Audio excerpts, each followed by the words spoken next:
atómicas usadas en Japón. Esto en temas internacionales, el origen de las bombas de Hiroshima y Nagasaki.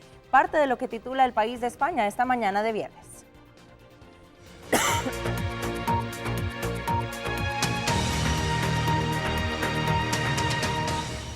Y ya en la información del mundo le comentamos que el primer ministro japonés y su esposa fueron los encargados de dar la bienvenida a los líderes mundiales antes de una cena en el final del primer día de la cumbre del G7.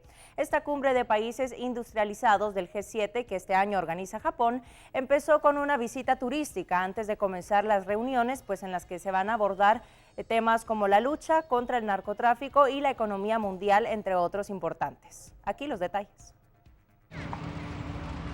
El presidente de Estados Unidos, Barack Obama, fue el último en llegar. Comenzaba así la cumbre del G7 en Japón este jueves.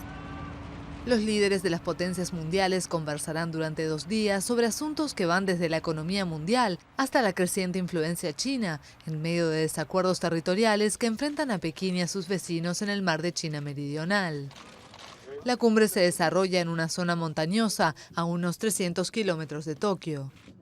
Los presidentes y jefes de gobierno de Estados Unidos, Reino Unido, Francia, Alemania, Italia, Canadá y Japón abordarán también otros temas, como la crisis de refugiados en Europa y muy probablemente el terrorismo islámico y las preocupaciones que causa el referéndum en el cual los británicos decidirán si quieren o no permanecer en la Unión Europea.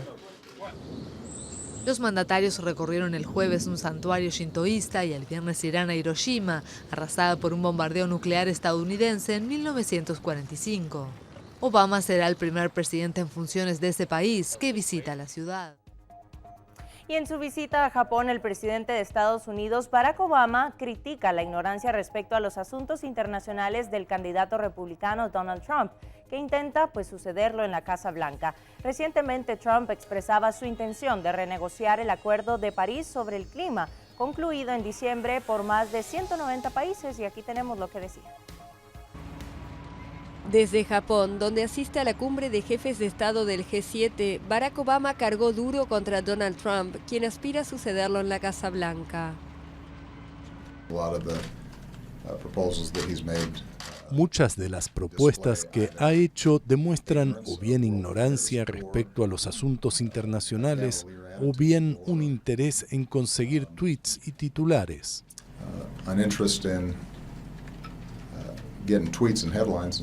Según el mandatario estadounidense, muchos dirigentes del planeta siguen la campaña electoral en su país con mucha atención.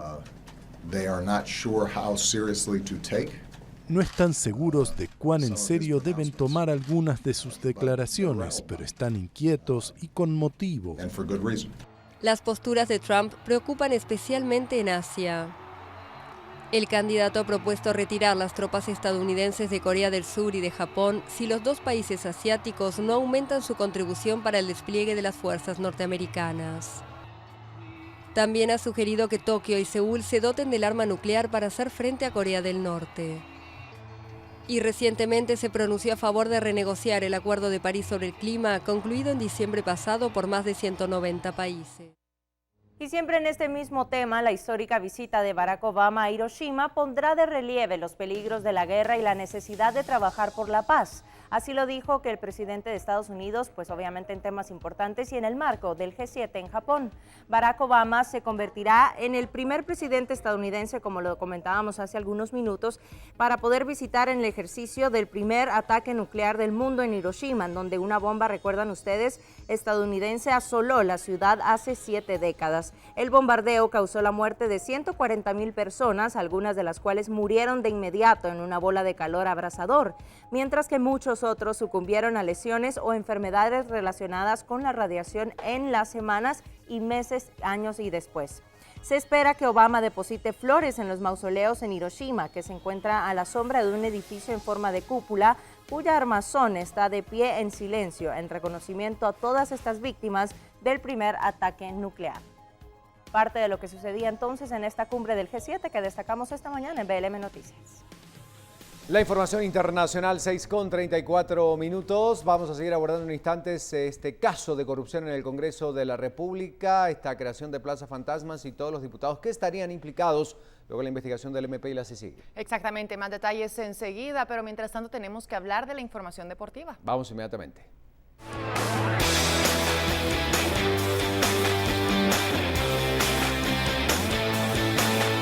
Tenemos que seguir hablando de los deportes, el deporte nacional y esa portada de Todo Deportes de Prensa Libre para conocer sus titulares y la información que tienen para nosotros esta mañana. Albo se inclina en la final a su favor. El árbitro Mario Ramírez fue protagonista a favor de los cremas al no expulsar en 2 acciones al defensor paraguayo Joel Benítez. Barrera se viste de héroe, es lo que vemos en estas noticias y las imágenes también de donde aparece este nicaragüense Juan Barrera que vence al portero. Toda la noticia completa la puede encontrar en Prensa Libre. En noticias del fútbol nacional destacamos la victoria de Comunicaciones, entonces 2-1 frente a Suchitepeques, que toma ventaja en el juego de ida de la gran final del torneo Clausura. Ahora todo se definirá el domingo en Mazatenango.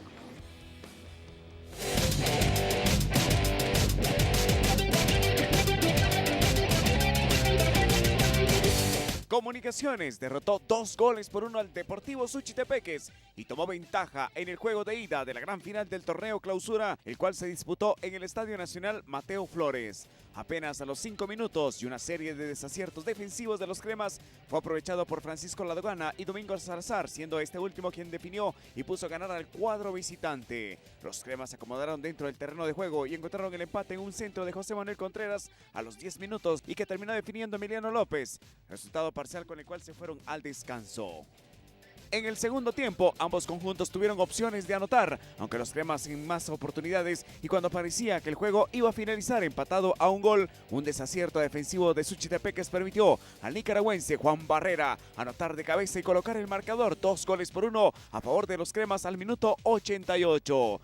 Con este resultado, los cremas llegan con una mínima ventaja al juego de vuelta el próximo domingo en Mazatenango. Con un empate son campeones, mientras Suchitepeques, para levantar la segunda copa en su historia, deberá derrotar al cuadro capitalino con una diferencia de 2 goles. Para Viva la Mañana, Luis López.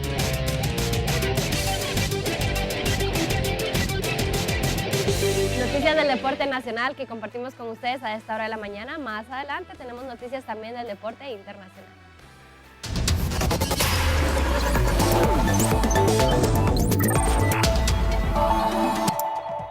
Bueno, tenemos información extra que compartir con ustedes esta mañana. Tiene que ver con otro hecho de violencia que se registra en nuestro país, específicamente en la zona 18.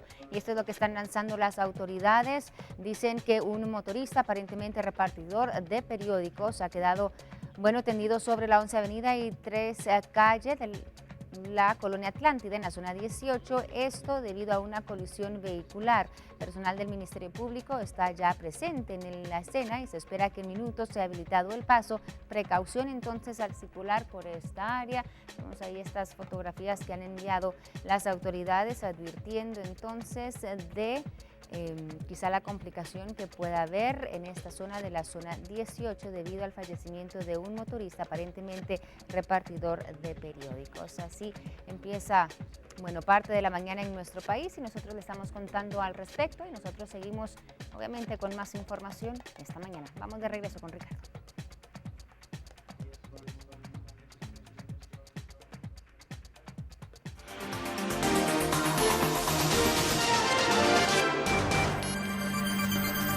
Bueno, antejuicio contra la directiva del Congreso 2015, este sospechado caso del que tanto se había hablado de la Plaza Fantasmas, luego de la denuncia de la Comisión Internacional contra la Impunidad y el Ministerio Público. Diputada Nidel Montenegro, gracias por recibir nuestra llamada. Repercusiones y la lectura que usted hace, por supuesto, de este lamentable caso, de esta denuncia de corrupción una vez más contra el Congreso de la República. Buen día, le escuchamos. Muy buenos días, mucho gusto.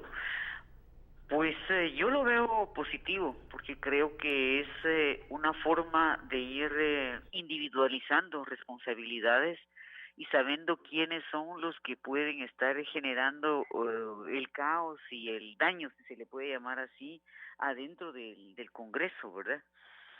Eso además sienta lecciones y precedentes para que se sepa que nadie es superior a la ley.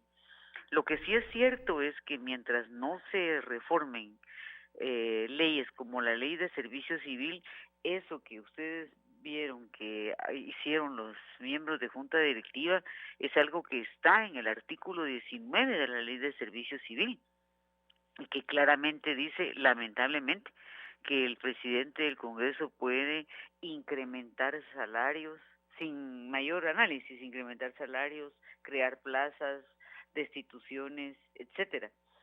Y es ahí donde nosotros hemos insistido muchísimo en poner candados y amarrarle las manos a la junta directiva especialmente, porque es de ahí donde empieza esa línea de decisiones fuera de lugar y desmedidas, ¿verdad? Además de que más de algún presidente dejó un acuerdo interno en donde dice que un directivo puede tener todo el personal que estime necesario. Entonces todo eso hay que irlo eliminando, porque es una excusa para cometer estos actos fuera de lugar, ilegales, en pocas palabras, ilegales. ¿Qué mensaje da al resto de diputados? Usted, bueno, que lleva varios años ya dentro del Congreso de la República y al resto, este tipo de situaciones complejas, sabemos que esto de una u otra forma, diputada, afecta también la imagen del Congreso como institución, pero ¿qué mensaje se le da a esta nueva legislatura justamente con estos sonados casos y con diputados, como veíamos, que integraban prácticamente toda una junta directiva a la cabeza Luis Rabé y que ahora obviamente deberán rendir cuentas ante la justicia? ¿Qué mensaje es? El mensaje es que hay que cuidar lo que se hace. Hay que ser muy objetivos, entendiendo que llegamos a representar los intereses de la nación y no nos dieron un cheque en blanco. Y que Guatemala ya no es la misma. Y que yo creo que a estas prácticas escandalosas nunca más se debe recurrir. Porque ahí sí que la rueda de la historia va a juzgar. Gracias, diputada Daniel Montenegro. Vamos a tener más testimonios en instantes hablando de este antejuicio contra el directivo del Congreso en el año 2015. Ahorita hablamos de otros temas. El tránsito también es noticia. Así es, compañeros, el tránsito es noticia y bueno, y más viernes también. Ya recuerda que estamos terminando ya el mes de mayo y por eso este fin de semana pues puede haber muchísimo movimiento en nuestras calles, así que ya desde muy temprano ponemos las cámaras a su disposición y vamos a ver entonces cómo nos va desde muy temprano. Vemos ya pues la calzada Roosevelt en este momento de fondo, pero ponemos antes las pantallas y sería entonces el trébol de Vistahermosa y como siempre pues una libre locomoción en ambos lados ya para subir a Vistahermosa y para bajar también a los próceres, y luego en la 15 Avenida y Quinta Calle de la zona 6, como siempre, lo que les decía. Entonces, bueno, ahora seguramente se incrementa un poco más, usted lo ve en la cámara, para toda la gente que va hacia zona 2 y zona 1 también por la calle Martí, saliendo de la colonia